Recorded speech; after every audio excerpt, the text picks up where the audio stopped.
जय हिंद मेरे प्यारे बच्चों, स्वागत है आप सभी मेरे प्यारे विद्यार्थियों का Subhash study centre YouTube channel पर। जितने भी मेरे प्यारे बच्चे कक्षा 9 के विद्यार्थी हैं, आज के इस वीडियो में मैं आपके लिए लेकर के आ चुका हूं अर्धवार्षिक परीक्षा विषय हिंदी का मॉडल पेपर। और यह मॉडल पेपर आपकी वार्षिक परीक्षा 2024 के लिए भी वेरी इंपॉर्टेंट है। इसलिए मैं आपसे आग्रह करना चाहूँगा कि आप इस मॉडल पेपर के सभी प्रश्नों को जरूर तैयार कर लेना, क्योंकि यह अर्धवार्षिक परीक्षा में तो सेम पैटर्न पर आधारित होगा ही, लेकिन आपकी वार्षिक परीक्षा में भी यहां से प्रश्न आने की पूरी संभावना है।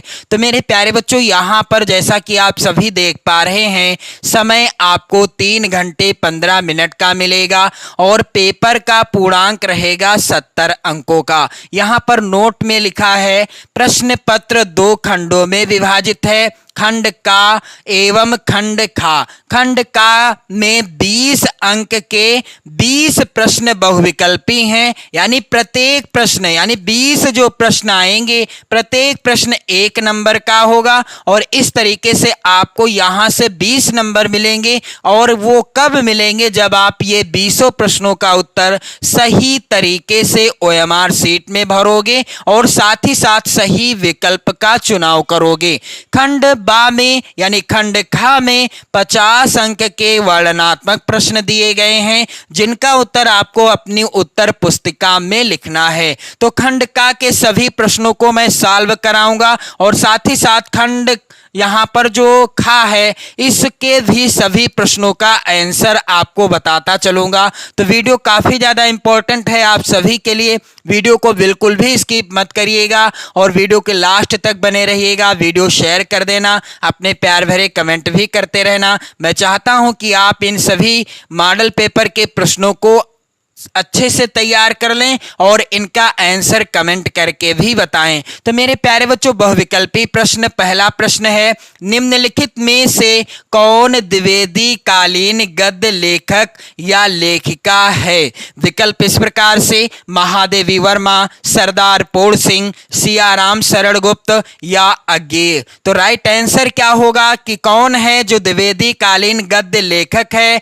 सरदार पूर्ण सिंह यहां पर विकल्प सही हो जाएगा। यहां पर प्रत्येक प्रश्न 1 नंबर का है और 20 प्रश्न है, यानी कुल 20 नंबर के प्रश्न बहुविकल्पी आएंगे आपकी अर्धवार्षिक और वार्षिक परीक्षा में। अगला प्रश्न यहां पर आप देख पा रहे हैं, दीपदान नामक रचना है। दीपदान नामक रचना है किस विधा पर आधारित? नाटक है, लघु कथा है, भेंट वार्ता है या एकांकी है? तो दीपदान जो है एकांकी विधा पर आधारित रचना है। और यदि प्रश्न आता है दीपदान के लेखक कौन हैं, तो मैं आपको बताना चाहूंगा कि दीपदान के लेखक हैं डॉक्टर राम कुमार वर्मा जी। और यह रचना एकांकी विधा पर आधारित रचना है। किस विधा पर?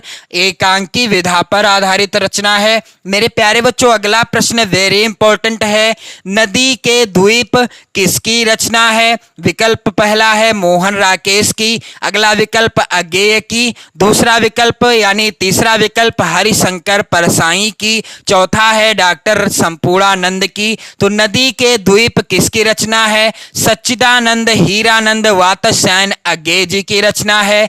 अगला प्रश्न मेरे प्यारे बच्चों कह रहा है, कहानी संग्रह नहीं है।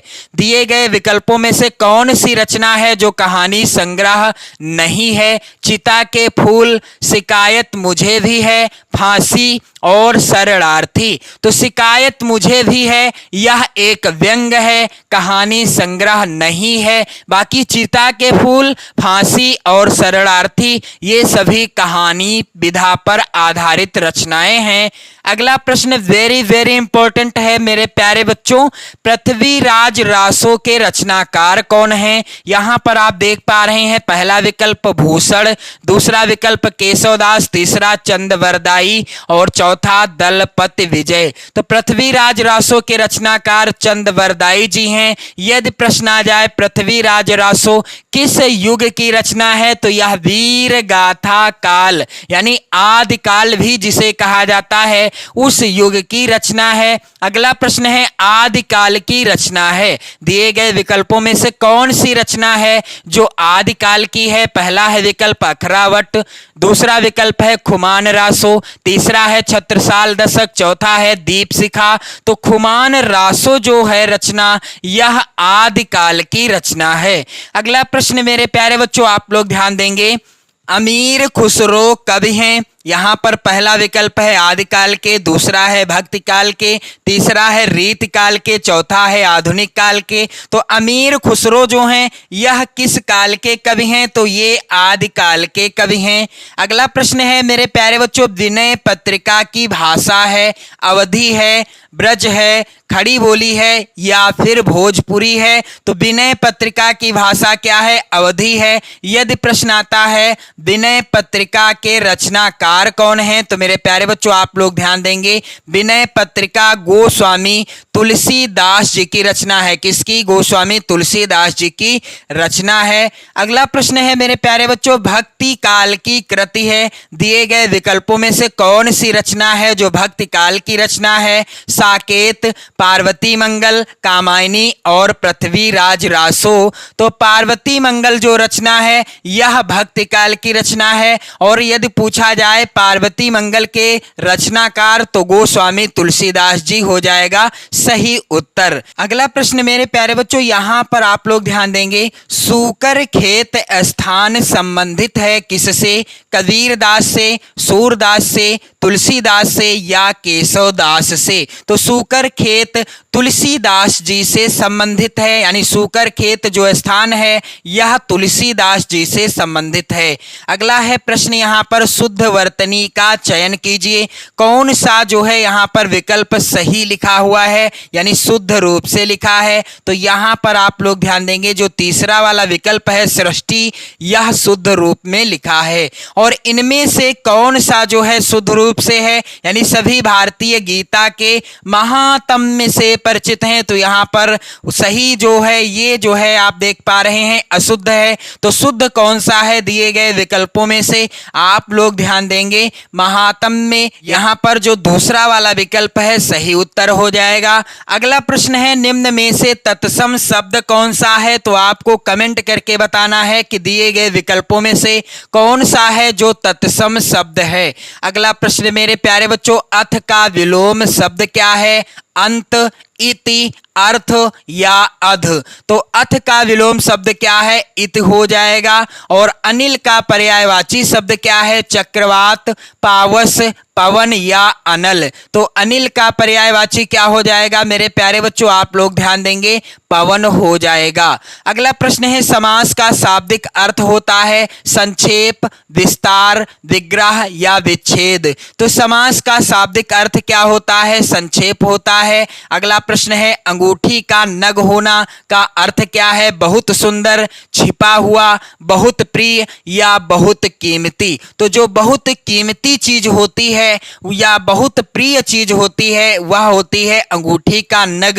तो इसमें थोड़ा सा कंफ्यूजन है, मैं चाहता हूं कि आप जो है इसका आंसर कमेंट करके बताओ। अगला प्रश्न है, राकेश का सही संधि विच्छेद क्या है। तो राकेश का सही संधि विच्छेद क्या है, राका प्लस ईस। अगला है प्रश्न, काव्योर्मी का सही संधि विच्छेद क्या है। तो काव्य प्लस उर्मी, यह है काव्योर्मी का सही संधि विच्छेद। प्रश्न संख्या 20 है, द्वितीय विभक्ति द्विवचन का रूप कौन सा है। तो आप लोग यहां पर ध्यान देंगे, इसका भी आंसर आपको कमेंट करके बताना है। इसके बाद मेरे प्यारे बच्चों आप यहाँ पर ध्यान देंगे, खंड खा जो कि वर्णनात्मक प्रश्नों पर आधारित होगा। यहाँ पर गद्यांश आया हुआ है, किसी लकीर को मिटाए बिना छोटी बना देने का उपाय है बड़ी लकीर खींच देना। तो यहाँ पर आप लोग ध्यान देंगे, पहला प्रश्न है उपर्युक्त गद्यांश के पाठ और लेखक का नाम बताइए। तो यह गद्यांश किस पाठ से लिया गया है मेरे प्यारे बच्चों, मैं आपको बताना चाहूँगा। यह जो गद्यांश लिया लिया गया है किस पाठ से? यहाँ पर आप लोग ध्यान देंगे, गुरु नानक देव। किस पाठ से लिया गया है? गुरु नानक देव। किस पाठ से? गुरु नानक देव शीर्षक पाठ से लिया गया है। और इस पाठ के लेखक कौन हैं? तो डॉक्टर हजारी प्रसाद द्विवेदी जी। कौन हैं इस पाठ के लेखक? डॉक्टर हजारी प्रसाद द्विवेदी जी हैं गुरु नानक देव पाठ के लेखक। इसके बाद यहाँ पर आप देखेंगे और भी प्रश्न पूछे गए हैं। यहाँ पर 1, 2, 3, 4, 5 और 6, कुल 6 प्रश्न हैं और 6 नंबर के हैं। यहाँ पर आप देख पा रहे होंगे 6 नंबर के प्रश्न हैं और इन प्रश्नों का उत्तर आपको गद्यांश के अंतर्गत ही मिल जाएगा। प्रश्न संख्या 22 है। यहाँ पर आप लोग ध्यान देंगे, निम्नलिखित पद्यांश पर आधारित प्रश्नों के उत्तर दीजिए। तो यहाँ पर आप देख पा रहे हैं पद्यांश क्या है? यहू ऐसा संसार है जैसा सैंबल फूल, दिन 10 के व्यवहार को झूठे रंग न भूल।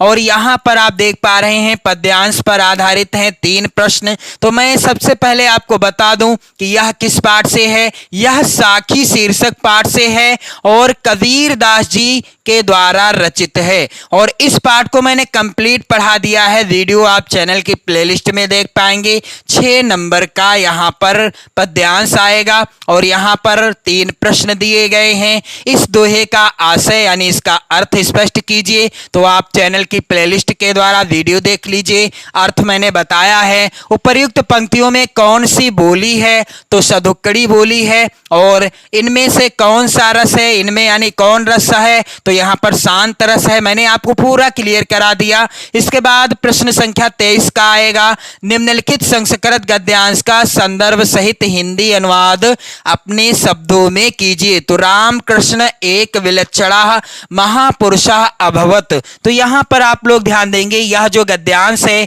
संस्कृत का गद्यांश है और यह किस पाठ से लिया गया है? मैं आपको बताना चाहूंगा, परमहंसः। परमहंसः जब आप संदर्भ लिखेंगे तो पाठ का नाम क्या लिखेंगे? परमहंसः रामकृष्ण। किस पाठ से? परमहंसः रामकृष्ण शीर्षक पाठ से लिया गया है और इसको मैं आपको पढ़ाने ही वाला हूं। चैनल की प्लेलिस्ट में आपको वीडियो मिल जाएंगे। इसके बाद यहां पर अगला है 23 खा प्रश्न, निम्नलिखित संस्कृत पद्यांश का संदर्भ सहित हिंदी अनुवाद कीजिए। 4 नंबर का यह भी आएगा। संदर्भ और हिंदी अनुवाद लिखना होगा आपको। तो रक्षिता स्वस्य धर्मस्य स्वजनस्य रक्षिता, वेद वेदांग तत्वज्ञो धनुर्वेदे चा निष्ठिता। इसको मैंने पढ़ाया है और यह किस पाठ से है?